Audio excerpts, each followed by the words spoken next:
Brandon Russell and Sarah Clendaniel have been arrested on federal charges for conspiring to destroy energy facilities in Baltimore, Maryland. Russell and Clendaniel had been communicating with an FBI informant for several months prior to their arrests.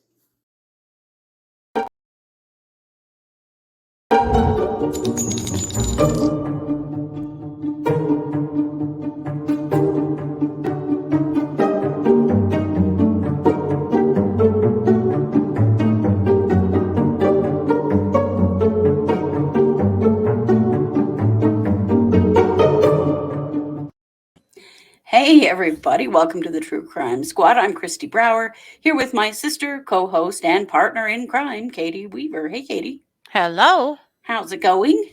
Oh, it's going and going. You know how it does.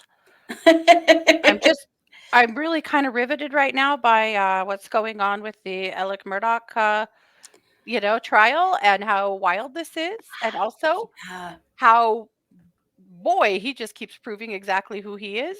Doesn't he though? That bit today with his mother's caregiver. Yeah. And that he essentially tried to tell her exactly what to say, and that he'd help pay for her wedding. He tried Holy to bribe shit, her. Oh, yeah. Wow. This guy has one solution for every problem, and it's money. Yep. Whew, yeah, I know. I was reading that. Thinking, my God, this guy, he's just, and the aide was like super uncomfortable with that. Like, no, I'm good, thanks. That's really weird. Why are you saying that to me? Well, the poor thing, she was so real and so scared in court today that you just wanted to run up there and give her the biggest mom hug ever. She looked terrified. Yeah. And then the defense made an enormous mistake by being mean to her. Well, and the jury looked like they wanted to kick his ass. Like, right? Like, what? This poor what are girl, you doing? She's just trying to tell the truth about what happened, and she's terrified. And what the hell? Yeah, wow. And she's just this very real, down to earth. The defense, it couldn't have been a worse decision to be aggressive and mean to her, because everybody in that courtroom wanted to go protect her, including the jury. You could see that this did not go over well. But anyway, that has nothing to do with our case today, except for that, we're just keeping an eye on the Murdaugh situation, because it is shocking every day. Mm-hmm. Well, let's get to, we have so much for today. Oh my, speaking of shocking. So let's start with some creepy crime, Katie. Mm-hmm.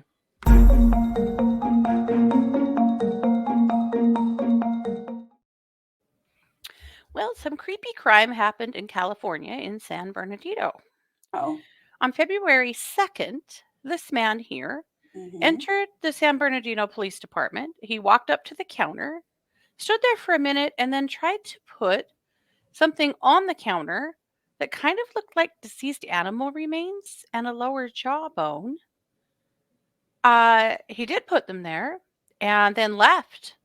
Now, how he just put these remains on the counter and then just dawdled out, I don't know, but he did. Busy office, probably, just a lot of people. I guess so. And officers then could not find him. And it turns out it is a human jawbone. Oh my God. He put human remains on the counter at the police department and then just wandered back out. What the hell, sir? I know. I mean, was this a confession? Did you find it? You freaked out after a minute and went, I should probably get the hell out of here. Like, what? What is going on? Yeah. I have a million questions about this, but the San Bernardino Police Department is saying, hey, anybody knows this guy right here? We would really like to talk to him, because we don't actually understand at all what's going on here. Right. And where did you get the jawbone, by the way? Just curious, Kind of would like to know. They described him as a Hispanic male adult, 30 to 35 years old, 5'7", 160 pounds, full beard and mustache, wearing a black hoodie and blue jeans.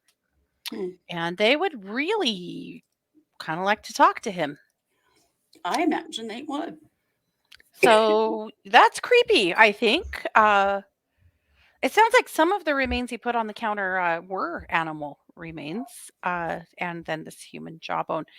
which does make you wonder, did he find this? Did he dig this up on his lawn or something? And he's like, "Oh shit, here you go." If so, that was the wrong way to do it. Well, yeah, hello. Why don't you make yourself look real guilty here Right. by Or behaving really strangely? right. Have any grapes been robbed? It's crazy. Now, I'm very curious. I want to keep an eye on this because I'm wondering, will they be able to identify the jawbone? Right. Is Will this a it missing any person or right. some kind of an unsolved case? Yeah, what is the deal? So there you have it. That's all we know, but I think it qualified as creepy crime, so I brought it to you guys so you could now lay in bed tonight and wonder what in the world is going on with that. Well, please let me confirm. Creepy? Yes. Okay. All right, I'm in. Well, I think we're going to just continue the day on a pretty creepy beat, to be honest. Yeah. So I'm going to kick the mic back over to you for our main case. Yes.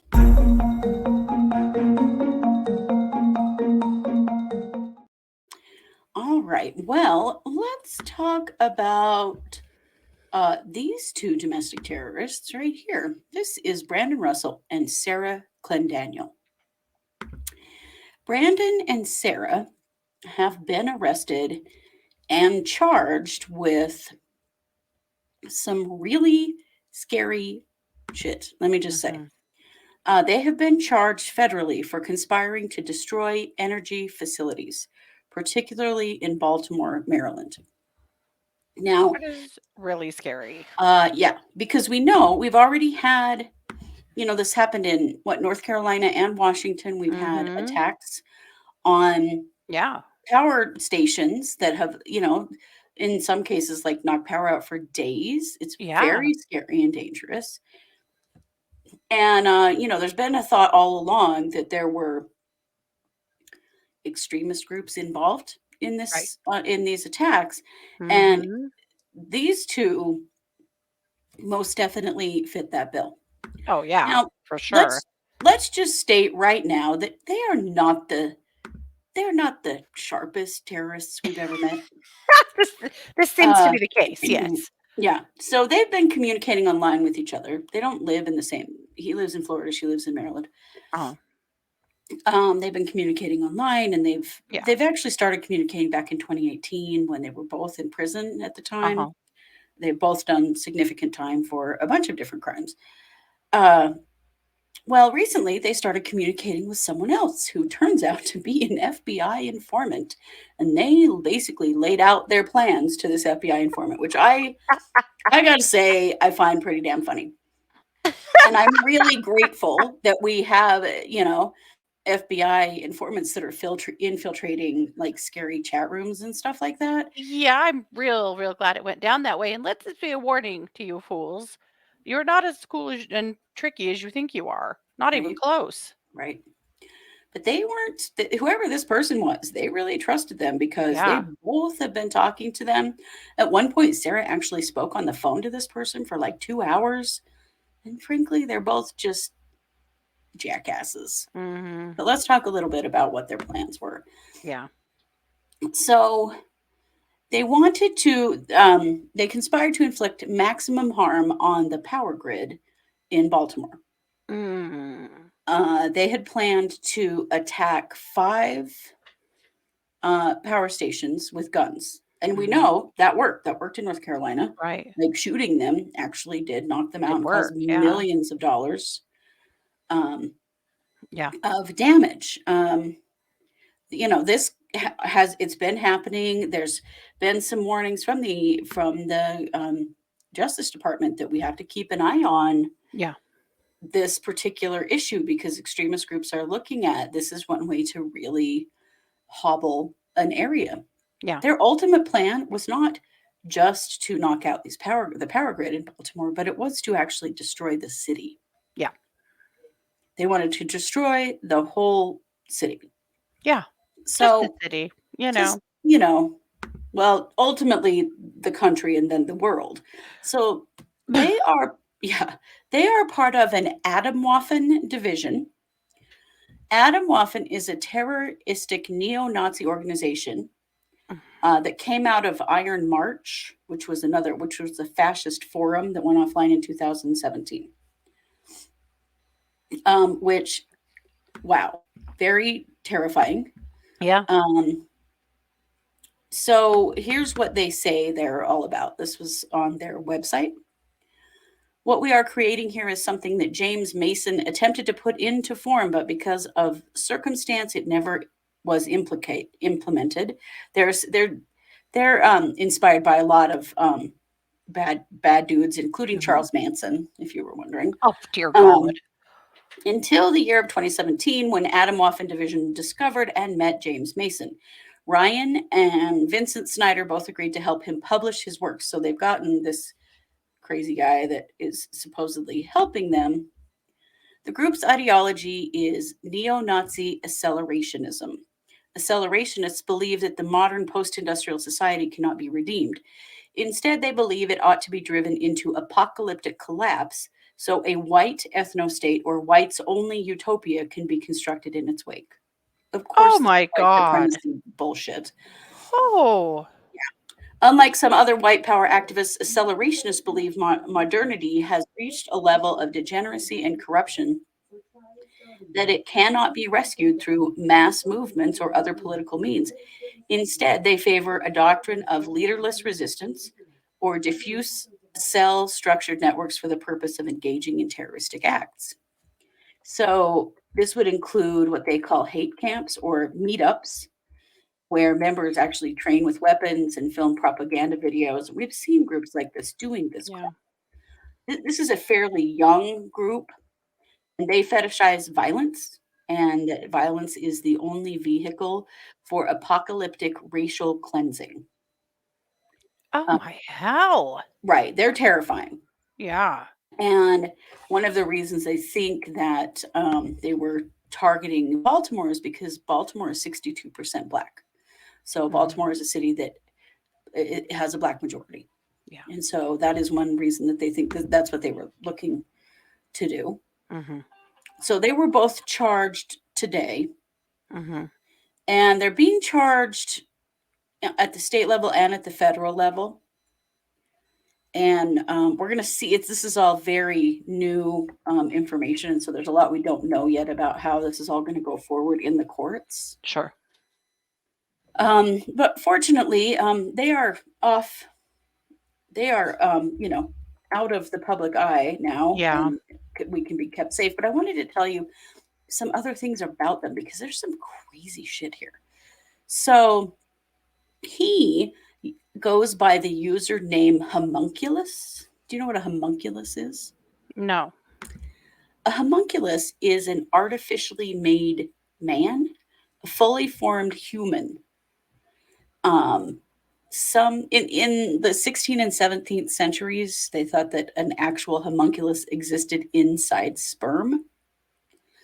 Oh. They're either also known as a diminutive human being or a human fetus. They're also thought to be made of clay, and they aren't actual humans, and that they can shapeshift and become anything.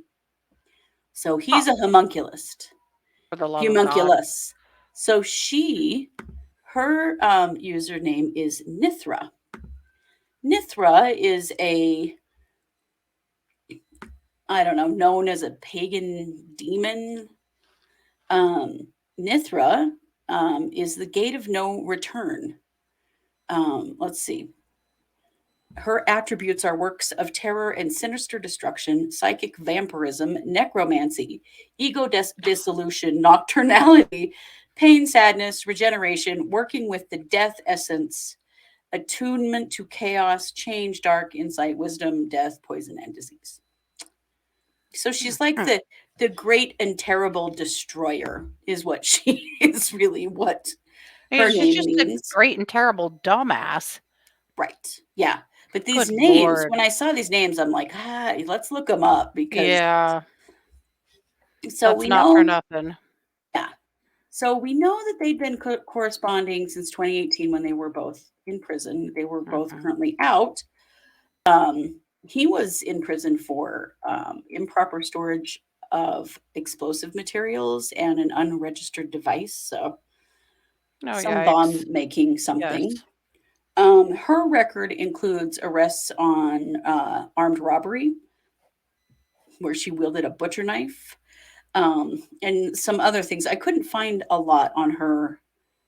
There's still not a lot of information known about them quite yet. But here is the craziest part. Okay, he started their group of Atomwaffen with him and his 3 roommates in Florida, and they were looking at taking down the power grid in Florida.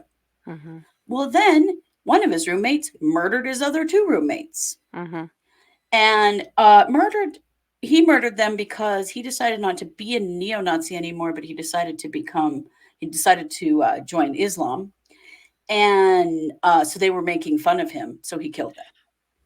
Oh my God. So weird, and he's the only, he didn't get killed, but he was living with these people. Yeah. We're talking about some scary people here. So I'm sure that we're going to learn a lot more. This is just barely coming out to public knowledge. She did imply at one point that she may be dying of a terminal illness, and we don't know if this is true or not. She said that she told the FBI informant that she wanted to accomplish something worthwhile before she died of a terminal illness. And her plan to accomplish something worthwhile was to destroy Baltimore. We're not talking about well people here. Holy shit. No, not at all. Scary. I don't think that it's probably that hard for well-trained FBI agents to infiltrate groups like this, especially online, by just supporting their confirmation bias. Right. As long as they say some of the same dumbass stuff that they do, I would imagine it is not that hard at all to gain some trust and get your foot in the door. I would think so. If you're willing to, entertain their insane ideals for a while. Yeah. Yep. But we're real glad that Brandon and Sarah, or Homunculus and Nithra, are off the streets. There's a lot of jokes I could make about homunculus. I know. It I'm like, sounds I've like heard that word before. I have to look that up. homunculus to me. Yeah. Yeah. There are It's got lots of all homunculus horror energy all movies over it. have had a lot of homunculus stuff. It's said that alchemists could create a homunculus and then the homunculus could do their bidding. There's a lot of stuff around that. But Nithra also is terrifying, kind of like a great destroyer energy. So we'll keep an eye on this and we'll let you know what we find out about these 2 geniuses. But I'm very glad that they've caught them. But it scares me about how many other conversations like this are going on, how many other plans like this are occurring. Yeah. I read a thing last week about a family that they're specializing in homeschool materials for neo-Nazis. Oh, yes, I saw that. Because they just couldn't find any good materials for teaching children. Really? I wonder why. My God. An oxymoron, ma'am. That's why. Yeah. Oh, gosh. Horrifying shit. Yeah. Well, there you go. Homunculus and Nithra, they've been caught. Thanks. Yeah. And with that, let's hear about some weird crime time. Okay.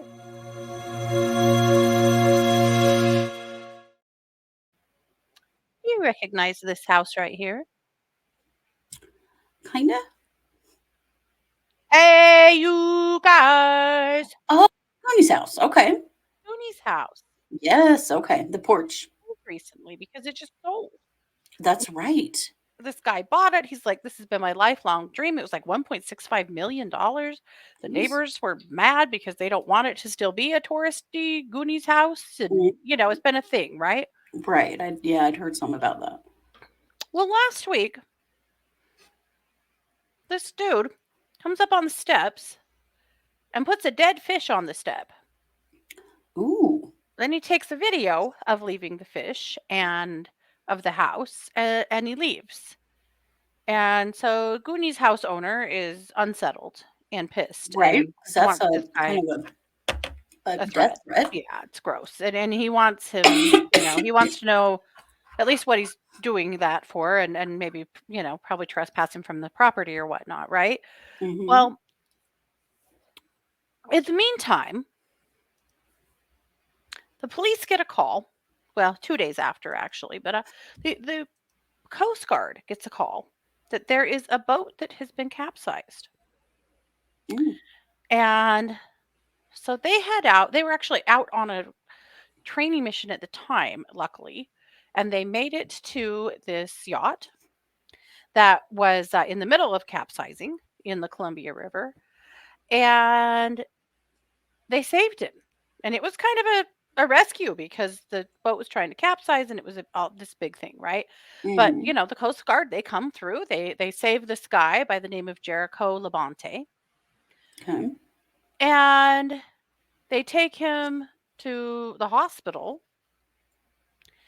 And the yacht, by the way, was called the Sandpiper. So they take him to the hospital for some treatment. He's not like seriously injured, but he did just go through a capsizing boat incident. So Sure. they that's what they did. Once they got him there, though, they discovered that the boat was stolen. Oh, he was capsizing somebody else's boat? Yeah, it was Yikes. stolen from the port of Astoria. So the police arrest him. And then, of course, they're able to also, slap him with some charges about the dead fish. He also had a handful of other charges slapped on him at the same time for, that had to do with stealing the boat and some other crimes he'd been committing in the area. But Mm-hmm. I just can't get over how funny it is that this dumbass steals a boat and then it sinks and he has to call the Coast Guard to come and save his ass Right. and ends up getting arrested. That is really hilarious. That's That that's is, definitely our you super are bad at criminal of the crime, day. sir. You should go straight. You are not good at this. You should probably just go work for the post office or something. Yes. So, and this is Jericho right here. So, Jericho is facing multiple charges. I would imagine those charges for stealing and then, capsizing that yacht are not going to be small. Also, Jericho, Mm. if you're going to steal something, you probably better know how to use it because Yeah. clearly you did not know what was up. Wow. So, we still don't know why he left the dead fish or what that was about. Right. But way to Except bring attention to yourself right before you steal somebody else's boat. Yeah, he was kind of on a little crime spree. So I'm curious to know if there will be more charges coming. Like, what else did he do while he Right. was out and about? But at any rate, if you're going to steal big ticket items, that's like stealing a helicopter and crashing it into the cliff because you Yeah. didn't know how to actually, fly a helicopter. Don't do that. So anyway, Jericho, I hope you have the day you deserve. Yeah. Apparently. Yeah, Absolutely. Well, thank you for that. That's kind of hilarious, actually. I thought it was pretty funny. Yeah. I mean, you get what you get if you're out there being a dumb criminal. Clearly, this should have just been, all of these stories should have been prefaced with dumb Oh. criminal, Mm-hmm. because It was Dumb Criminal Day here on it the was. True Crime Because Squad. what the hell is the guy with the jawbone? What the hell is he doing? Yeah, we don't even know Also if dumb he's a criminal. criminal, but it was pretty dumb. Sure acting like one. And why do you have a human jawbone, sir? Why? That is not something anyone is supposed to have. I don't know. Maybe he bought it off Marketplace. There was a Well, guy back east that had been investigated by the police for selling human body parts not too long ago. So, God. first of all, why? But second of all, no, really, still, why? Yeah. Why are you selling them, and who the hell's buying them? Well, there you go, guys. Sometimes in the true crime world, absolutely nothing makes sense. And that is one of the today's days. Thank you very much for joining us. This is our Tuesday episode. We will not have a Wednesday episode because we're going to have a very special extra Thursday live episode. So we'll be back Wednesday night for our case updates live stream as usual. Then on Wednesday, we will actually be in court during the Daybell Ballo debacle. For Mm-hmm. a lot of really interesting things that are supposed to come down this week. We will be live booking, as Katie coined the term in our Facebook group, which is True Crime Squad podcast discussion group on Facebook. Come join us, and we'll be live updating that throughout the hearing, and then we will do a live stream afterward and go through everything that happened in the hearing. So so instead of a Wednesday episode, we'll have a Thursday. Yeah. Yeah. So that'd be great. Yes, it is. You know it. We are the True Crime Squad. Thanks for being here. Take care.